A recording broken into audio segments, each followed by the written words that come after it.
মহল্লায় মাহাতাব নামের এক কাপড় ব্যবসায়ী বাস করত। মাহাতাব মিয়ার মহল্লার মোড়ে একটা ছোট্ট কাপড়ের দোকান ছিল।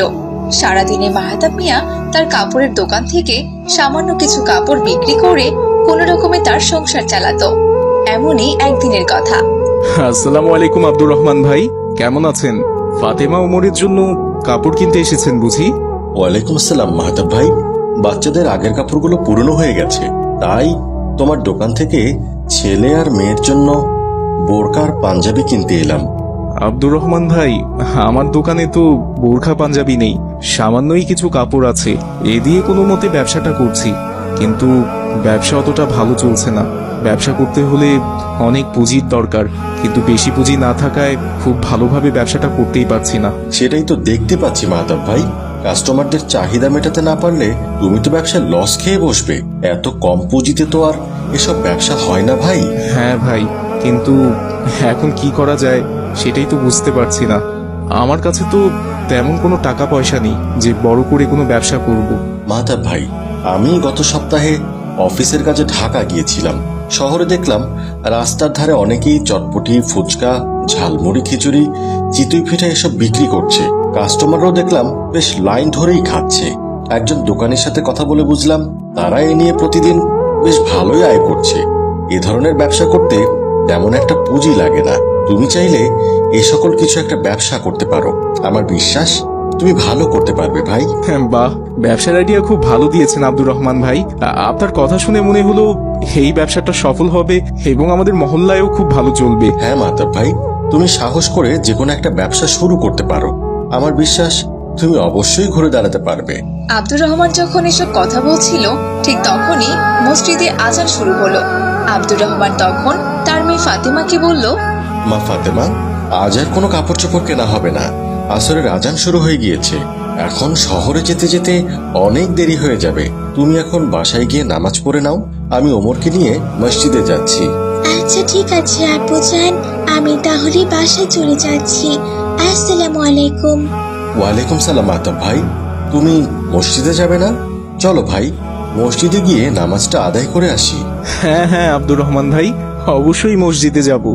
আমি এক ওয়াক্ত নামাজও কাজা করি না, দোকান খোলা রেখেই আমি মসজিদে চলে যাই। আল্লাহ তাআলাই আমার দোকানে দেখাশোনা করেন, যা কিছু হয় সবকিছু আল্লাহর তরফ থেকেই হয়।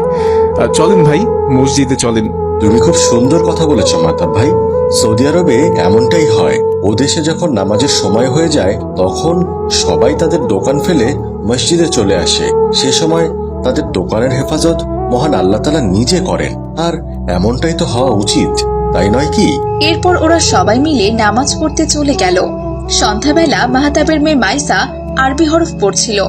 আলিফ, বা, তা, সা, জিম, হা, খ, দাল, জাল, র, ঝা। মাইশা, মাইশা, কি করছে আমার মাটা? আসসালামু আলাইকুম বাবা, এই তো আমি এখানে। ওয়ালাইকুম আসসালাম। কি করছিল আমার মেয়েটা? বাবা, আমি তো আরবি হরফ মুখস্থ করছিলাম। কালকে মক্তবে হুজুর আমাদের আরবি হরফ পড়া শিখিয়েছেন। বাহ, খুব ভালো মা। আচ্ছা মা, তুমি কি সবগুলো আরবি হরফ শিখেছো? জি বাবা, আমি সবগুলো আরবি হরফ শিখেছি। এখন আপনাকে এক এক করে সব পড়ে শোনাচ্ছি। আলিফ, বা, তা, সা, জিম, হা, খ, দাল, জাল, র, ঝা। বাহ, তুমি তো খুব সুন্দর আরবি হরফ শিখেছো মা, শুনে খুব ভালো লাগছে মা। বাবা জানো, আমাদের হুজুর বলেছেন আরবি হরফ পড়লে নাকি প্রত্যেকটা হরফের জন্য 10 নেকি করে পাওয়া যায়, আর যে শুনবে সেও 10 নেকি করে পাবে।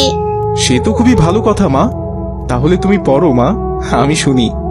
আসসালামু আলাইকুম আয়েশার বাবা, আপনি কখন এলেন? ওয়ালাইকুম আসসালাম রেহেনা, এই তো একটু আগেই এলাম, এসে মেয়ের আরবি হরফ পড়া শুনছিলাম। তুমিও বসো, একসাথে শুনি। একটা করে আরবি হরফ পড়া শুনলে নাকি 10টা করে নেকি পাওয়া যায়। সে শুনবো এখন, সমস্যা নেই। আপনি অনেক ক্লান্ত হয়ে এসেছেন, যান হাত মুখ ধুয়ে আসেন, আপনাকে আমি খাবার দিচ্ছি। ঠিক আছে রেহেনা, তবে আমি এখন খাবো না, এশারের নামাজ পড়ে এসে খাবো। আমি উজু করে মসজিদে যাচ্ছি, তোমরাও নামাজ পড়ে খাবার রেডি করো, আর নামাজ শেষ করে ফিরে আমরা একসাথে বসেই খাবো। এই কথা বলে মাহাতাব মিয়া ইশারের নামাজ পড়তে মসজিদে চলে গেল। শত কষ্টের মধ্যেও মাহাতাব মিয়া কখনোই নামাজ পড়া ছাড়তো না। সে নামাজকে খুব বেশি ভালোবাসতো। নামাজকে সে তার সুখ মনে করত। নামাজ শেষ করে সে বাড়িতে এসে সবার সাথে খাবার খেতে বসলো। খাবার খেতে খেতে সে তার স্ত্রীকে বলল, রেহেনা, কাপড়ের ব্যবসাটা মনে হয় আমি আর করতে পারবো না।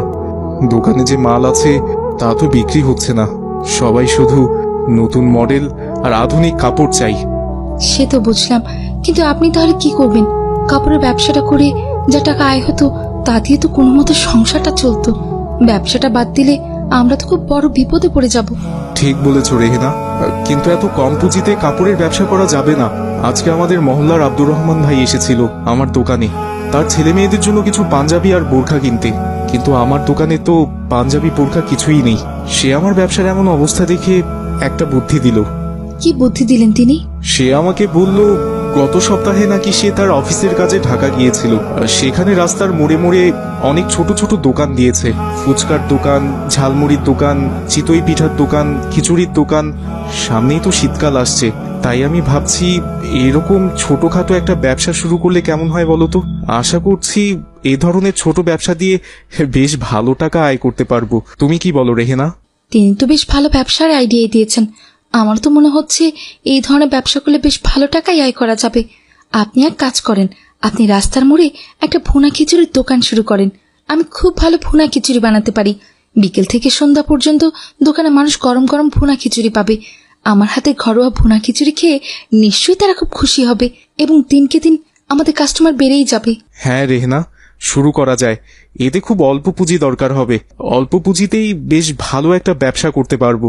আগের দোকানে যে মালপত্রগুলো আছে সেগুলো সহ দোকানটা বিক্রি করে দিব। সেখান থেকে যে টাকা পাবো তাই দিয়েই শুরু করব। পরদিন সকালবেলা মাহাতাব মিয়া তার আগের কাপড়ের দোকানটা বিক্রি করে দিল। আর বিক্রি করে যা টাকা পেল